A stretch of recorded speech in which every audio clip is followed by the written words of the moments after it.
Are you tired of trying to fix yourself?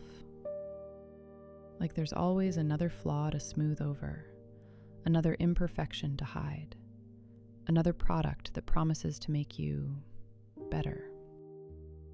The wrinkles you're supposed to erase, the weight you're supposed to lose, the parts of yourself you're supposed to improve until finally,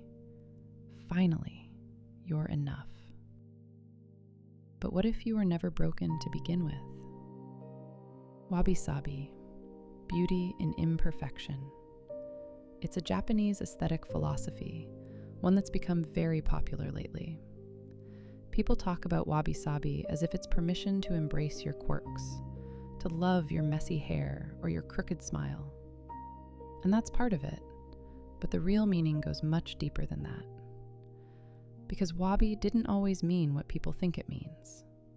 Originally, centuries ago, wabi meant sadness, loneliness, even poverty. It was the ache of not having enough, the feeling of being imperfect in a world that demanded perfection. And sabi? Sabi wasn't about vintage aesthetics or rustic charm. Sabi meant decay, the rust on metal, the moss growing on stone, the wrinkles on skin, the way everything ages and breaks down and eventually dies. So wabi-sabi wasn't originally a celebration. It was an acknowledgement of something uncomfortable, that nothing lasts, that nothing is finished, and nothing, not even you, is perfect. But somewhere in Japan's history, something changed. People stopped seeing these things as failures, and they started seeing them as proof of life. The moss on the stone isn't damage, it's time made visible. The crack in the teacup isn't a flaw, it's a story. The wrinkles on your face aren't signs of aging you need to fix. They're proof you smiled, you worried, you squinted at the sun, you lived. This is what wabi-sabi really asks us to see. Not that imperfection is cute or quirky, but that imperfection is inevitable. And more than that, imperfection is proof that you're real. Your body is aging right now. Your face is changing in ways you can't control. Your skin is thinning. Your joints are wearing. And one day, you won't be here at all. Wabi-sabi asks, what if that's not sad? What if that's what makes you precious? Not despite the fact that you're temporary, but because of it. There's a Japanese art form called kintsugi. When a bowl or a cup breaks, they don't throw it away, and they don't try to hide the damage. Instead, they mend the cracks with lacquer mixed with gold, so the broken places shine. The bowl becomes more beautiful for having been broken, not despite the wound, but because of it. This is the heart of wabi-sabi. It's not about pretending your cracks don't exist. It's not about calling them perfect imperfections to make yourself feel better. It's about recognizing the crack is where the light gets in.